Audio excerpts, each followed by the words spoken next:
Ei, escuta, Ronaldo. Você já errou sabendo que não deveria errar? Tinha consciência de que não era certo, mas mesmo assim fracassou, pecou. Essa é a minha realidade. O meu conforto, sabe qual é? O apóstolo Paulo viveu essa mesma experiência e ainda relatou a luta dele por acertar, mas as suas constantes falhas. Paulo diz que queria fazer o certo, mas acabava fazendo o errado. Está lá em Romanos, capítulo 7, versículos 18, 19, 20 e 21.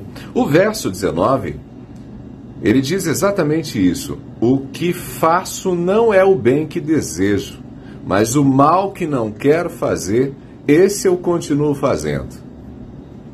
Jesus, durante seus momentos de angústia e pavor, pouco antes de ser entregue por Judas para ser preso e morto, Jesus foi até o Getsemane e ele levou os discípulos mais próximos com ele. Cristo precisava orar, mas também queria a companhia dos amigos. A gente já falou sobre isso num outro vídeo. Mas, antes de se afastar um pouco para ter seus momentos a sós com Deus, Jesus fez um alerta para os discípulos. Ele disse: vigiem e orem, para que não cedam à tentação, pois o espírito está disposto, mas a carne é fraca. Esse é o versículo 38 do capítulo 14 do Evangelho de Marcos. O alerta de Jesus é extremamente oportuno. O alerta é de uma profunda sabedoria.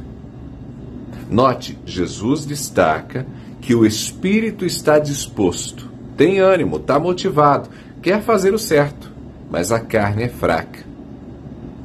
Esse alerta vai ao encontro do que anos depois foi dito pelo apóstolo Paulo a respeito de si mesmo e que eu citei agora há pouco para você. Nós desejamos o bem, mas desejar o bem não basta. Nós queremos fazer o que é certo, mas querer fazer o que é certo não é suficiente. E aqui está a nossa primeira lição. Nós somos mais fracos do que queremos admitir. Somos mais fracos do que queremos admitir. Força de vontade não basta, gente. Não é só querer fazer o certo. Não é suficiente estar determinado em acertar. Por mais disposição que você tenha para não falhar, a nossa natureza, a carne, como diz Jesus Cristo e também o apóstolo Paulo, a nossa natureza é fraca. A carne é fraca. E por isso o pecado não é apenas sedutor, ele é parte de nós. Nós somos atraídos naturalmente para tudo que não é o bem. Você sai de casa determinado a não pecar no trânsito. Mas depois da primeira fechada que você sofreu, você já está irritado e às vezes até xingando o outro motorista. Você chega ao trabalho determinado a não mentir para nenhum cliente. Mas após a falha no sistema de entrega da empresa, do cliente ligar irritado, você conta uma historinha qualquer tentando preservar o negócio. Você mente. Você está determinado a ser 100% fiel ao seu marido, mas quando vê aquela bolsa maravilhosa no shopping, não resiste. Compra e esconde dele o tamanho do gasto. Você está determinado a ser 100% fiel à sua esposa, mas quando surgem na tela do celular aquelas imagens sedutoras e mulheres, não resiste, abre e às vezes passa minutos e até horas vendo pornografia. Você quer fazer o bem, sabe o que deve fazer, mas fracassa. Um segundo aspecto que não podemos ignorar, ninguém está imune ao erro. Não dá para ignorar isso, ninguém está imune ao erro. Os discípulos que estavam com Jesus eram os mais próximos de Cristo e ainda assim eles falharam. O apóstolo Pedro, por exemplo, ele tinha garantido que não se afastaria de Cristo um único momento, nunca negaria Jesus, ainda que tivesse que morrer. Mas apesar de toda a disposição, Pedro parece sofrer um apagão e ele nega Jesus. E faz isso 3 vezes. A gente já falou também sobre isso no outro vídeo. E aqui vem a última lição.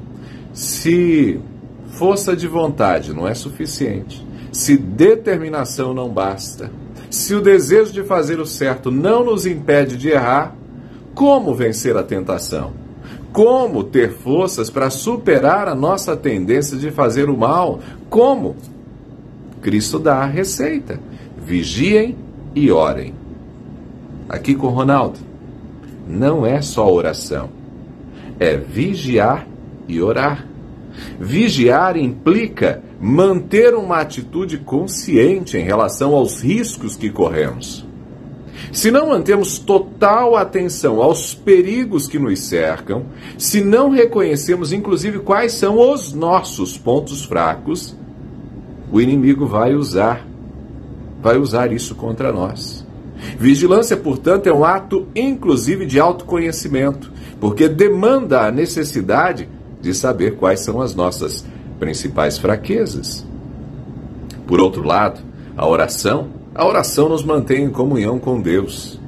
E é aqui que está a chave. A comunhão nos dá força para vencer o que é mais forte que nós. Só com Deus nós podemos superar as nossas limitações. Por isso o próprio Cristo afirmou no Evangelho de João, capítulo 15, sem mim vocês não podem fazer coisa alguma. Não podem. Pegou a ideia? Então vigie e ore. E lembre-se que determinação e força de vontade não bastam. Mas com Deus, vigiando e orando, você vence. Se esse vídeo fez sentido para você, curta, comente, compartilhe, para que a gente possa chegar até outras pessoas. Abraços do Ronaldo.